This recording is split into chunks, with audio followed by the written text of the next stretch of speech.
ಅದ್ರ ವಿಚಾರವಾಗಿ ಪರಮೇಶ್ವರು ಖರ್ಗೆ ಅವರು ಎಲ್ಲ ಹೇಳಿಕೆ ಕೊಟ್ಟಿದ್ದಾರೆ, ನಾನು ನೋಡಿದ್ದೀನಿ ಕೇಳಿದ್ದೀನಿ. ಆದರೆ ಏನಂದರೆ ಇವ್ರು ಗೆದ್ದಾಗ ಮಾತ್ರ EVM ಕರೆಕ್ಟಾಗಿರುತ್ತೆ, ಸೋತಾಗ ಮಾತ್ರ EVM ಮೇಲೆ ಆಪಾದನೆ ಹೊರಿಸ್ತಾರೆ.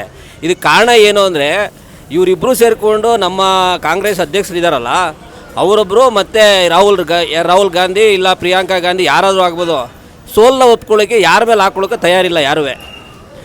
ಅವ್ರು ಈಗ ಒಬ್ಬರ ಮೇಲೆ ಹಾಕ್ರೆ ಏನಾಗುತ್ತೆ, ಒಬ್ಬರು ರಾಜೀನಾಮೆ ಕೊಡಬೇಕಾಗತ್ತೆ. ಅದ್ರ ಬದಲಾಗಿ EVM ಮೇಲೆ ಹಾಕ್ಬಿಟ್ರೆ ಏನಾಗುತ್ತೆ, ಎಲ್ಲರೂ ಸೇಫ್ ಆಗಿಬಿಡುವ ಅಂತ ಹೇಳ್ಬಿಟ್ಟು ಸೇಫ್ ಗೇಮ್ ಪ್ಲೇ ಮಾಡ್ತಾಯಿದ್ದಾರೆ ಅವರು.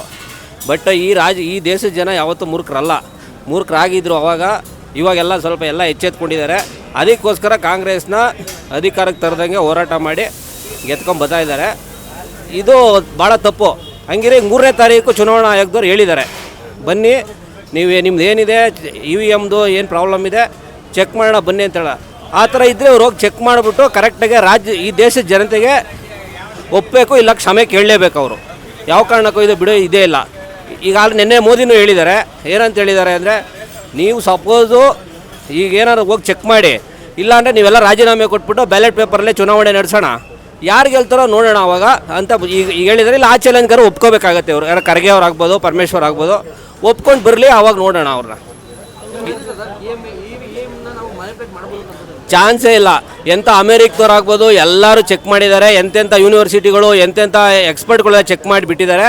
ನಮ್ಮ ಇಂಡಿಯಾದಲ್ಲಿರುವಂಥ ಚುನಾವಣಾ ಇದೇನಿದೆ ಅದು ಭಾಳ ಸುರಕ್ಷಿತವಾಗಿದೆ, ಅದನ್ನು ಯಾರು ಮ್ಯಾನಿಕ್ಯುಲೇಟ್ ಮಾಡೋಕ್ಕಾಗಲ್ಲ, ಏನೂ ಮಾಡೋಕ್ಕಾಗಲ್ಲ ಅಂತ ಹೇಳ್ಬಿಟ್ಟು ಹೇಳಿದ್ದಾರೆ. ಇದೇ ಥರ ಇಲಾನ್ ಮಸ್ಕ್ ಕೂಡ ಲಾಸ್ಟ್ ಟೈಮ್ ಆಪಾದನೆ ಮಾಡಿದರು. ಬಟ್ ಈ ಸಲ ಇಲ್ಲ, ನಮ್ಮ ಚುನಾವಣಾ ಆಯೋಗದ EVM ಏನಿದೆ ಅದು ಯಾರು ಏನೂ ಮಾಡೋಕ್ಕಾಗಲ್ಲ ಅಂತ ಅವರು ಒಪ್ಕೊಂಡಿದ್ದಾರೆ. ಇಂಥ ಘಟಾನುಘಟಿ ಟೆಕ್ಕಿಗಳೇ ಒಪ್ಕೊಂಡಾದ್ಮೇಲೆ ಏನೂ ಗೊತ್ತಿಲ್ಲದಿರುವಂಥವ್ರು ಇವ್ರು ಮೊನ್ನೆ ಬಂದ್ಬಿಟ್ಟು ಇವ್ರು ಸುಮ್ಮನೆ ಆಪಾದನೆ ಮಾಡ್ತಾರೆ. ಯಾಕೆಂದರೆ ಇವ್ರು ತಪ್ಪುಗಳನ್ನ ಇವರು ಒತ್ಕೊಳ್ಳೋಕೆ ತಯಾರಿಲ್ಲ. ಅದಕ್ಕೋಸ್ಕರ EVM ಮೇಲೆ ಆಪಾದನೆ ಮಾಡ್ತಾಯಿದ್ದಾರೆ ಅಷ್ಟೇ ಸರ್. ಬೇರೆ ಬೇರೆ ರಾಜ್ಯಗಳಲ್ಲಿ ಯಾಕೆ ಈ ಕೆಲಸ ಮಾಡೋಕ್ಕಾಗ್ತದೆ ಅಂದರೆ ಅದರಲ್ಲಿ ಅಲ್ಲಿ ಮ್ಯಾನಿಪುಲೇಟ್ ಮಾಡಿ ಗೆದ್ದಿದ್ದಾರೆ ಅಂದರೆ ಬೇರೆ ಕಡೆ ಗೆಲ್ಬೋದಿತ್ತು. ಅದೇ ಸರ್ ಕರೆಕ್ಟ್ ಹೇಳ್ತಾರೆ. ಇವಾಗ ಏನಾಯಿತು, ಮೊನ್ನೆ ಎಷ್ಟು ರಾಜ್ಯ ಪಂಜಾಬಲ್ಲಿ ಗೆಲ್ಲಿಲ್ವಾ, ಈಗ ಡೆಲ್ಲಿಲಿ ಅರವಿಂದ್ ಕೇಜ್ರಿವಾಲ್ 2 ಸಲ ಗೆಲ್ಲಿಲ್ವಾ.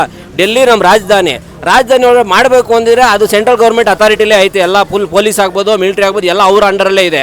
ಅವ್ರು ಮಾಡಬೇಕು ಅಂದರೆ ಡೆಲ್ಲಿಲೇ ಮಾಡ್ಬೋದಾಗಿತ್ತಲ್ಲ, ಯಾಕೆ ಮಾಡಲಿಲ್ಲ ಅವರು? ಅದನ್ನು ಸಿಂಪಲ್ ಲಾಜಿಕ್ ಇವ್ರು ತಿಳ್ಕೊಂಡ್ರೆ ಯಾಕೆ ಕರ್ನಾಟಕದಲ್ಲಿ ಮಾಡ್ಬೋದಾಗಿತ್ತಲ್ಲ ಸರ್. ಕರ್ನಾಟಕದಲ್ಲಿ 136 ಸೀಟ್ ಯಾಕೆ ಬರ್ತಿತ್ತು? ಇವಾಗ ಮೊನ್ನೆ ಬೈ ಎಲೆಕ್ಷನಲ್ಲೇ ಮಾಡ್ಬೋದಾಗಿತ್ತಲ್ಲ ಇವರೇನೆ. ಇವಾಗಂದರೆ 3 ಯಾಕೆ ಗೆಲ್ತಿದ್ರು ಇವರು ಅಲ್ವಾ?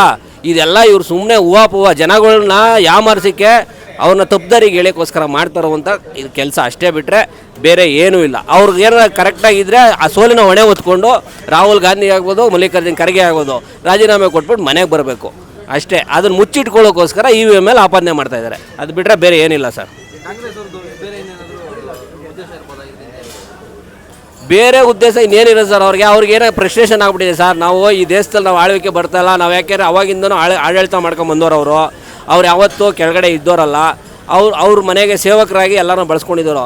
ಇವತ್ತು ಈ ದೇಶದ ಚುಕ್ಕಾಣಿ ಸಿಗ್ತಿರೋದ್ರಿಂದ ಅವ್ರು ಹತಾಶರಾಗಿ ದಿನ ಹತಾಶರಾಗ್ತಾರೆ, ಇನ್ನು ಹುಚ್ಚರಾಗ್ತಾರೆ ಹೊರತು ಅವ್ರಿಗೆ ಇನ್ನೇನು ಬೇರೆ ದಾರಿ ಇಲ್ಲ.